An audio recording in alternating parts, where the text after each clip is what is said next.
हरिओम नमो भगवते वासुदेवाय। मार्गशीर्ष शुक्ल पक्ष की मोक्षा एकादशी व्रत कथा इस प्रकार से है। युधिष्ठिर बोले, हे देवेश्वर, मैं पूछता हूँ कि मार्गशीर्ष मास में शुक्ल पक्ष में जो एकादशी है उसका क्या नाम है, कौन सी विधि से है और उसमें किस देवता का पूजन किया जाता है। हे स्वामिनी, ये सब आप यथार्थ रूप से मुझे बताइए। श्री कृष्ण ने कहा कि हे नरश्रेष्ठ, मार्गशीर्ष के कृष्ण पक्ष की उत्पत्ति उत्पन्ना नाम की एकादशी से होती है, जिसका वर्णन मैंने तुम्हारे समक्ष कर दिया है। हरिओम नमो भगवते वासुदेवाय। मार्गशीर्ष शुक्ल पक्ष की मोक्षा एकादशी की कथा इस प्रकार से है।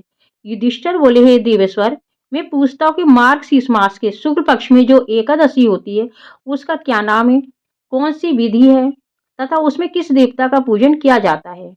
हे स्वामिनी, ये यथार्थ रूप से मुझे बताइए। श्री कृष्ण ने कहा, हे नृपश्रेष्ठ, अब शुक्ल पक्ष की एकादशी का वर्णन मैं करता हूँ, जिसके स्वर्ण मास से वाजपेयी फल यज्ञ का फल प्राप्त होता है।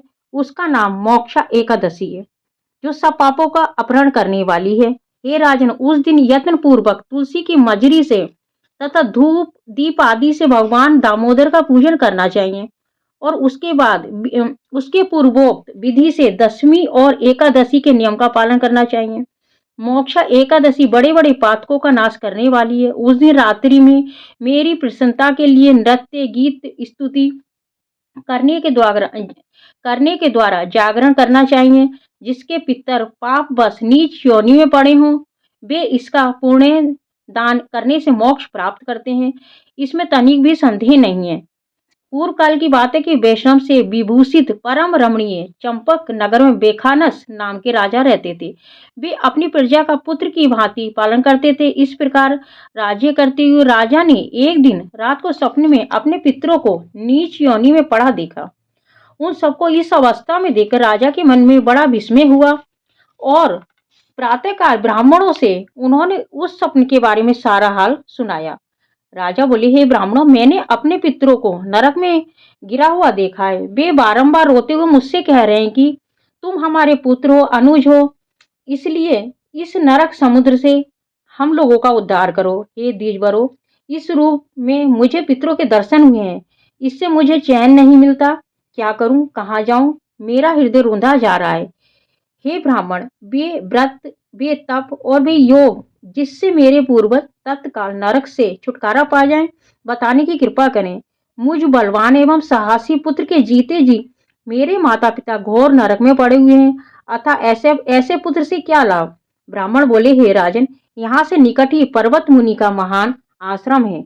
वे भूत भविष्य के भी ज्ञाता हैं। हे नृपश्रेष्ठ, आप उन्हीं के पास जाइए। ब्राह्मणों की बात सुनकर महाराज बेखानस शीघ्र ही पर्वत मुनि के आश्रम में गए और वहां उन मुनि श्रेष्ठ को देखकर उन्होंने दंडवत प्रणाम किया, मुनि के चरणों का स्पर्श किया। मुनि ने भी राजा से राज्य के सातों अंगों की कुशल क्षेम पूछी। राजा बोले, हे स्वामिनी, आपकी कृपा से मेरे राज्य के सातों अंग सकुशल हैं, किंतु मैंने स्वप्न में देखा है कि मेरे पिता नरक में पड़े हुए हैं। अतः बताइए, किस पुण्य के प्रभाव से उनका वहां से छुटकारा होगा। राजा की ये बात सुनकर मुनि श्रेष्ठ पर्वत एक मुहूर्त तक ध्यानस्थ रहे और इसके बाद राजा से बोले, हे महाराज, मार्गशीर्ष मास के शुक्ल पक्ष में जो मोक्षा नाम की एकादशी होती है, तुम सब लोग उसका व्रत करो, उसका पुण्य पितरों को दे डालो। उस पुण्य के प्रभाव से उनका नरक से उद्धार हो जाएगा। भगवान श्री कृष्ण कहते हैं कि युधिष्ठिर मुनि की ये बात सुनकर राजा पुनः अपने नगर लौट आए। तब उत्तम मार्गशीर्ष मास आया। तब राजा बेखानस ने मुनि के कथा अनुसार मोक्षा एकादशी व्रत का करके उसका पुण्य समस्त पितरों सहित पिता को दे दिया। पुण्य देते ही क्षण भर में आकाश से फूलों की वर्षा होने लगी। बेखानस के पिता पितरों सहित नरक से छुटकारा पा गए और आकाश में आकर राजा के प्रति ये पवित्र वचन बोले, हे बेटा, तुम्हारा कल्याण हो। ये कहकर वे स्वर्ग में चले गए। हे राजन, जो इस प्रकार कल्याणमयी मोक्षा एकादशी का व्रत करता है, उसके पाप नष्ट हो जाते हैं और मरने के बाद वे मोक्ष प्राप्त कर लेता है। ये मोक्ष देने वाली मोक्षा एकादशी मनुष्य के लिए चिंतामणि के समान समस्त कामनाओं को पूर्ण करने वाली है। इस महात्म्य के पढ़ने और सुनने से वाजपेयी यज्ञ का फल प्राप्त होता है।